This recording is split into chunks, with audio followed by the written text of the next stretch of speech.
Bonjour,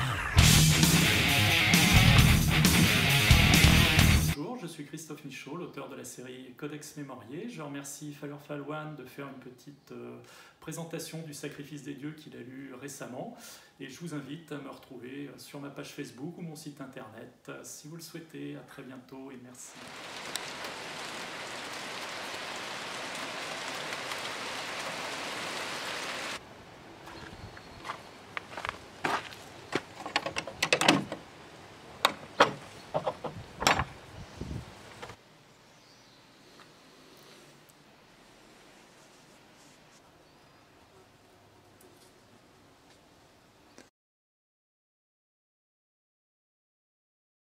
Merci Christophe Michaud pour cette petite intro.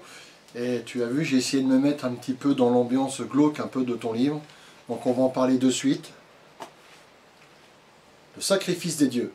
Le Vatican, par l'intermédiaire du Saint-Office, on va dire l'Acquisition tout simplement, a décidé d'envoyer un de ses enquêteurs à la recherche d'une secte, la secte de la pieuvre.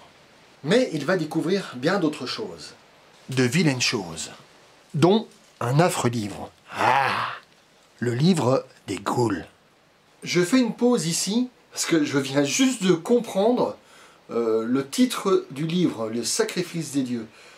Ça y est, je viens de comprendre, ça a mis un peu de temps. D'ailleurs, c'est pour ça que je tarde à mettre un peu mes vidéos, parce qu'avant de faire ces shoots, là, ces réactions, je préfère y réfléchir avant de dire des bêtises.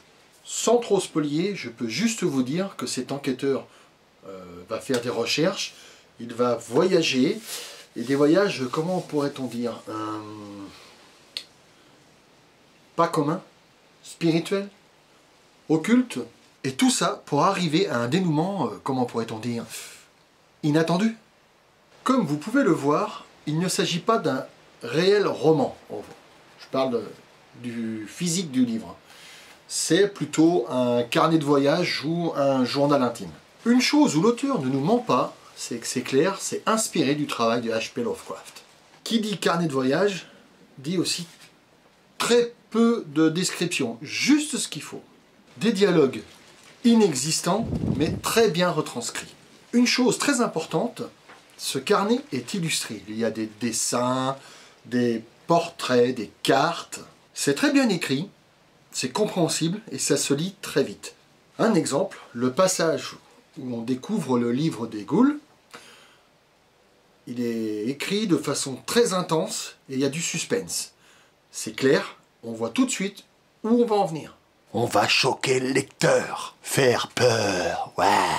Seul bémol, c'est que c'est court. J'aurais imaginé pour un carnet de voyage ou un journal intime que, donc concernant des voyages et des recherches, que ce soit plus long, plus détaillé, plus décrit. Sachant que si l'auteur passait cette frontière, ce n'était plus un carnet, c'était réellement un roman. Donc c'est un bémol sans en être un. En conclusion, qu'est-ce que je pourrais dire? C'est une pépite, c'est du très très très bon. En fait, moi je suis tombé sous le charme. J'ai pas d'autres mots à dire. Cet auteur mérite que vous vous y arrêtiez, que vous prêtez attention à ce qu'il fait. Il gagne à être connu. Car je pense qu'il y a un vrai talent et une vraie envie de partage chez cet auteur. Sur ce, alors je ne sais pas quand est-ce que la vidéo va sortir exactement, mais il est présent dans certaines conventions, dans certains salons du livre, donc allez voir sa page Facebook, et allez-y parce que ça vaut le détour. Sur ce, à plus tard. Maintenant, je vais me faire un...